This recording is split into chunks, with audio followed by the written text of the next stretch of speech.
Elon Musk does not own all of Tesla. He does not even own half of it.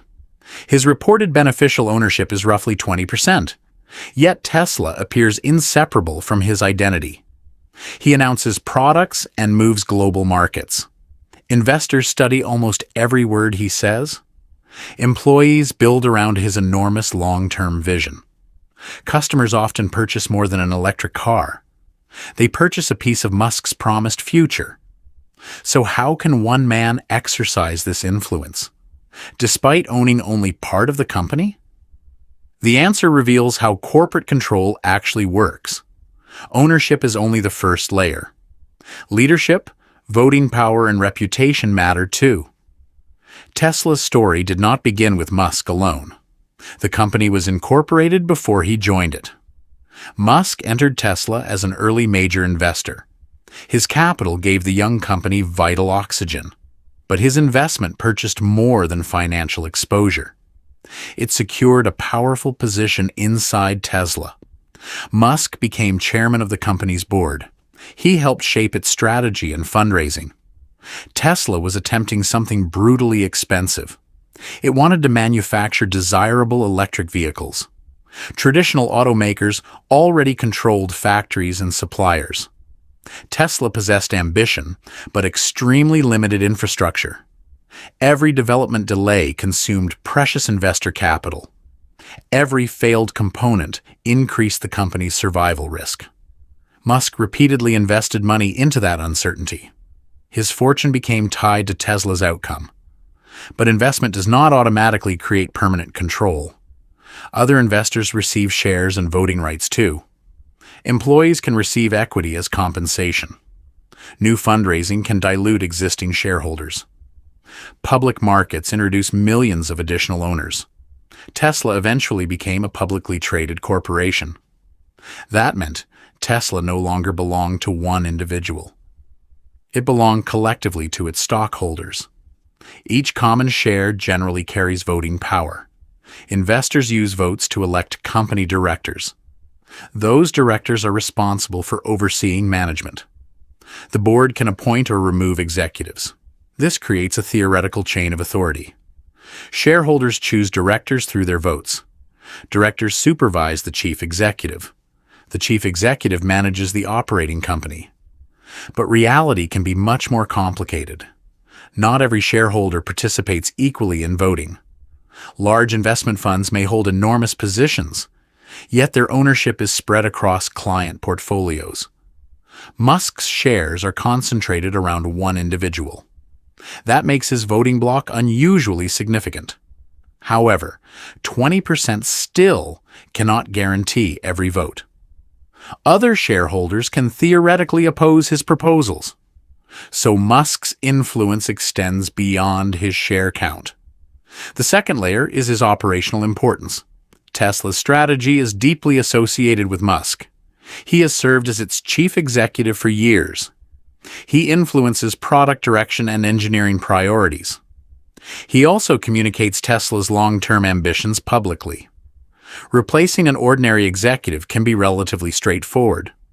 Replacing a corporate symbol is much more dangerous. Musk is not merely Tesla's employee. He is a central part of its public narrative. This produces something resembling founder influence, even though Tesla existed before his arrival. Investors frequently evaluate Tesla through Musk's promises. Electric cars were only the opening chapter. Tesla expanded into batteries and energy storage. It developed charging infrastructure and manufacturing technology. Musk later emphasized autonomy and artificial intelligence. He presented Tesla as more than an automaker. That story can influence Tesla's market valuation. Investors may price possibilities years before delivery. This gives the storyteller extraordinary strategic power. But it also creates enormous personal dependency. If shareholders lose confidence in Musk's vision, Tesla's narrative advantage could weaken rapidly. That makes his reputation an economic asset, and simultaneously a major corporate vulnerability. The third layer is Musk's compensation structure. Traditional executives often receive large cash salaries. Musk's major Tesla awards focused heavily on equity. This connected his potential reward with company performance. Earlier performance awards used multiple ambitious milestones. Tesla needed to reach market value targets. It also needed specific operational achievements. Successful tranches could unlock additional stock options. This structure created a powerful incentive. Musk could become richer as Tesla expanded, but shareholders faced an important trade-off. New equity awards can dilute their ownership percentages. Imagine Tesla divided into 100 pieces. You currently own one of those pieces. The company then creates additional pieces for compensation. Your original share still exists, but it represents a smaller percentage afterward. Dilution can be acceptable when value expands faster. A smaller percentage of something enormous may win, but compensation becomes controversial when rewards seem excessive. Tesla shareholders have repeatedly confronted this exact tension. How much is Musk's leadership genuinely worth? Would Tesla be equally valuable without him? And how much additional ownership ensures his commitment?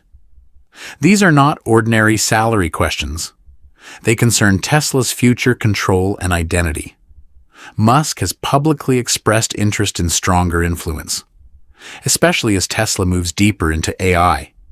Advanced autonomous systems create enormous power and responsibility. Musk argues that influence matters for such technology, but shareholders must consider the opposite risk. Excessive control can weaken independent corporate oversight. A board should challenge the chief executive, not merely approve every proposal automatically.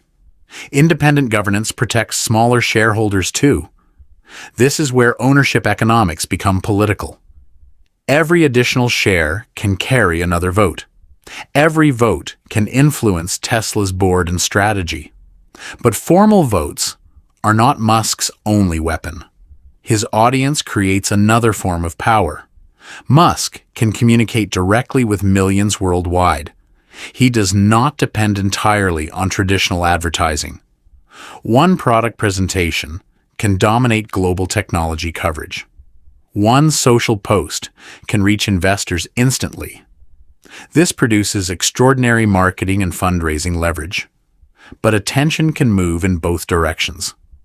Controversial statements may also create commercial risk. Customers can connect his behavior directly with Tesla. Few corporate leaders are this closely fused with products. Apple continued after Steve Jobs passed away. Microsoft expanded after Bill Gates left daily leadership. Tesla must eventually confront a similar transition. Can its identity survive without Musk at the center? Strong companies must become larger than their founders. They need systems that operate without one personality. Tesla has factories, engineers, and global supply chains. It possesses valuable manufacturing and charging infrastructure. Millions of vehicles already operate on roads. Those physical systems do not disappear without Musk, but investor expectations could change dramatically. Tesla's economics therefore contain a strange contradiction. Musk owns only a minority of the company, yet his influence feels larger than that minority. His shares provide significant formal voting power. His executive position provides operational authority. His reputation provides public and investor influence. His equity incentives connect wealth with performance. His audience provides global distribution and attention. Together, these forces create practical control. But none gives him unlimited legal ownership. Shareholders still own most of Tesla collectively. Directors still carry governance responsibilities. Markets can still punish failed execution. Customers can still reject disappointing products. And competitors can still challenge Tesla's advantage. Musk's greatest achievement was not simply buying shares. It was making himself central to Tesla's story, That position created extraordinary influence without majority ownership. But Tesla's ultimate test comes after Musk. Can the company control its future without him?